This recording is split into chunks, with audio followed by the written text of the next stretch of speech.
So the PFIPC DG have been arrested. You see, I warned him. When we're talking on the phone, I warned him. I told him something.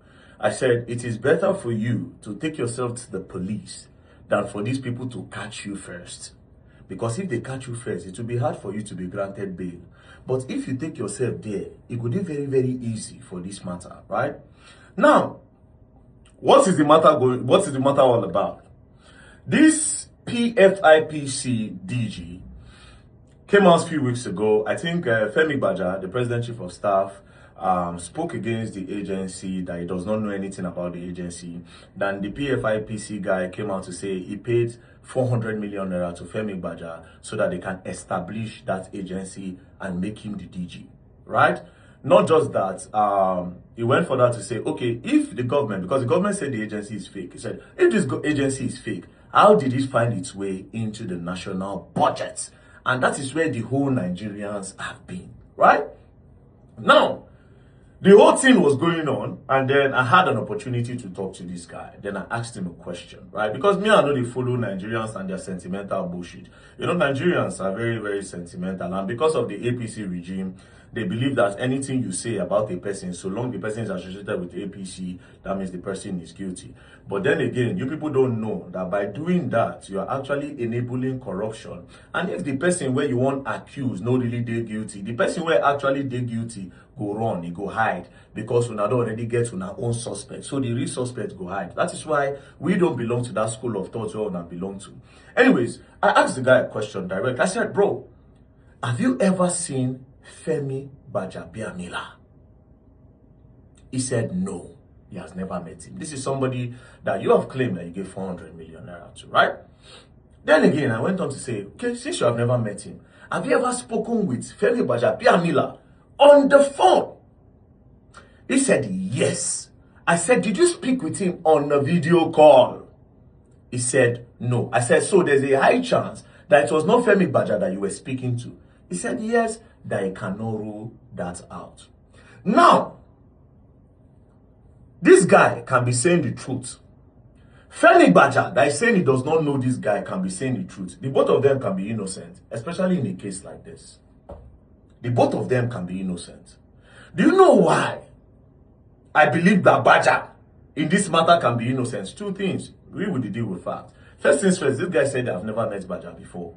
And he's not sure he was speaking with Gbaja on the phone, right?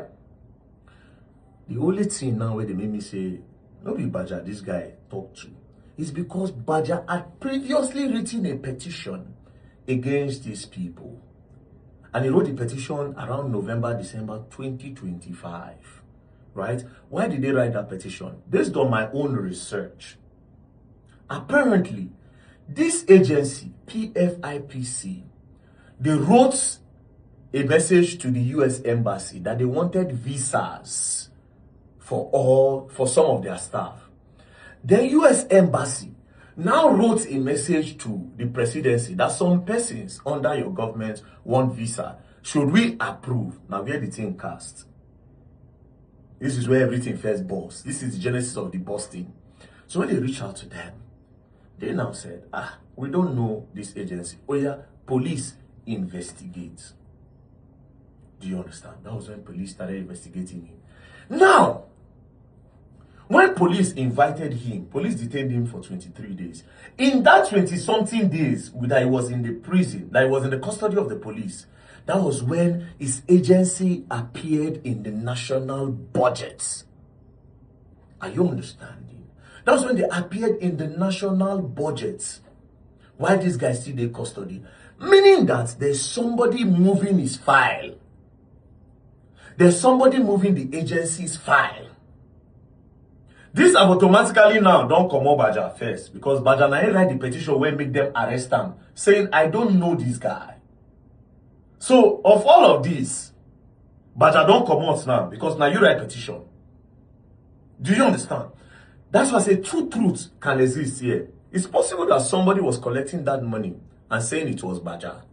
But then again, who was the person that collected this money? The person don't buy. They say the person buy for fire.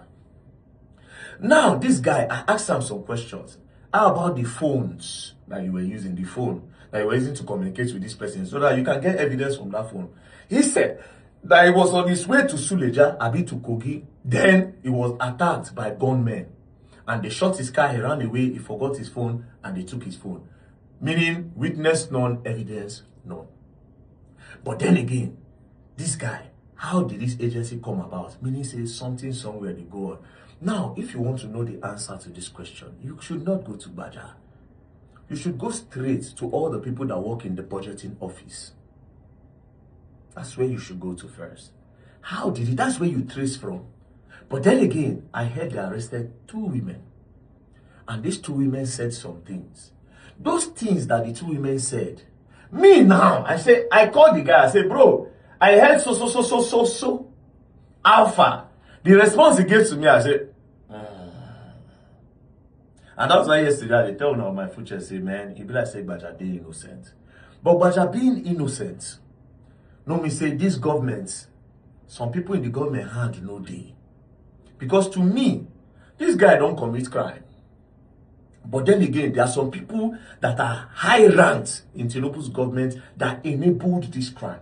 Not just this crime. If they are able to enable this type of crime, when they set up a whole office, they put their budgets in the national budget and they are expecting a lot of funds. Meaning that these same people that helped this guy to do this thing, that they have done it for different people. Meaning that these people that help him put his agency in the national budget have been putting other budgets in the national budget. And they need to look for that. But you see what Nigerians are doing now, we make us not be able to find this corruption. And that's my problem.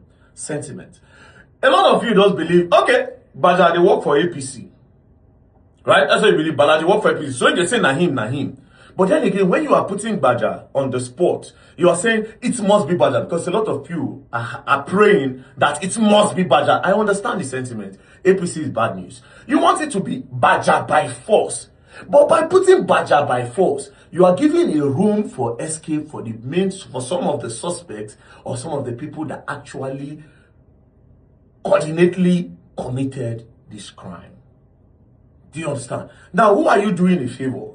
To you, if you say, okay, you use until they do APC, right? Or you use until they do the present government. But you have forgotten that Baja go leave office because Baja cannot outlive Nigeria. Nigeria will outlive Baja. Tinubu go leave office tomorrow. But which country suffer that corruption? Because it's a system. And if you give them space to grow, it go grow, it go give birth. And in Nigeria, it will come be continuous thing where some people will put in agencies inside the budget. That is why this particular matter is bigger than Baja and bigger than the sentiment you have. It is about the country now. And this is what I'm trying to make you understand. The fact that you have somebody you don't like and they put the person's name in a particular place and you feel like this is an opportunity to hit the person, whether the person is innocent or not, it is wrong. I'll give you an instance. Let's go back to the Naira Marley's case. Justice for Mohbad. Naira Marley was arrested. Yes, we don't get justice. Immediately Naira Marley was released. The justice for Mohbad, the tempo died down. You know why? Because a lot of people, the justice that they wanted was for Naira Marley to be sentenced to life imprisonment or for Naira Marley to go to prison and never return.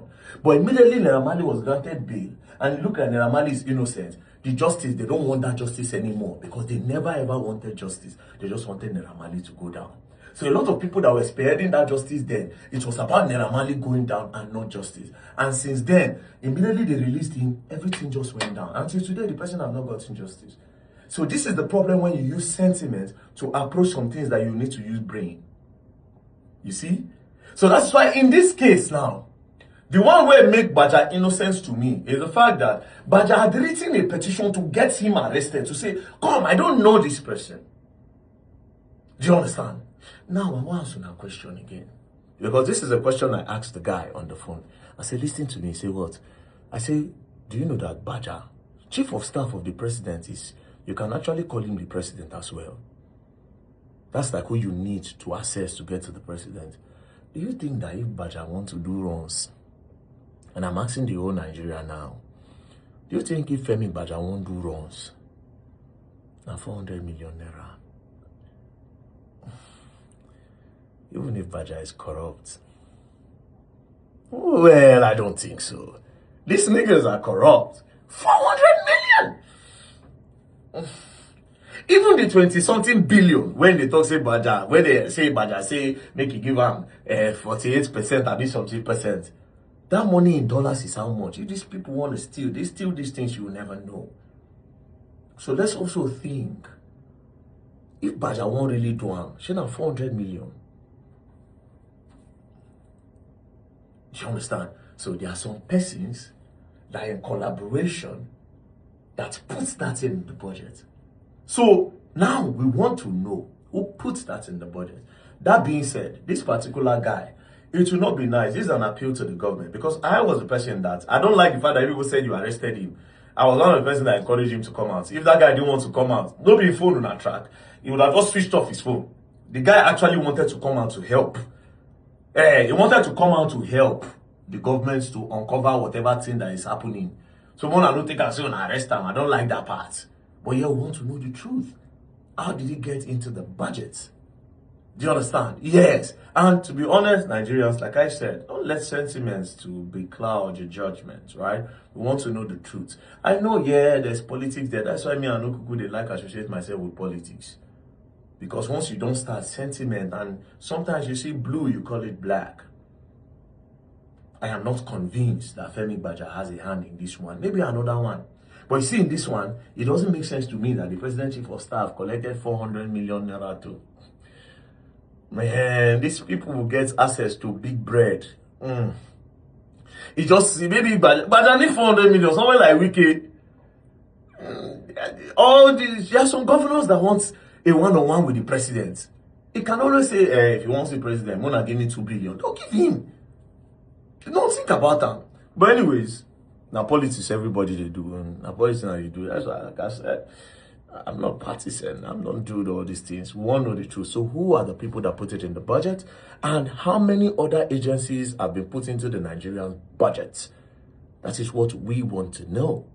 It's important. Peace and love, don't play. If you play, you're going to learn that you will learn the hard way. Kisses.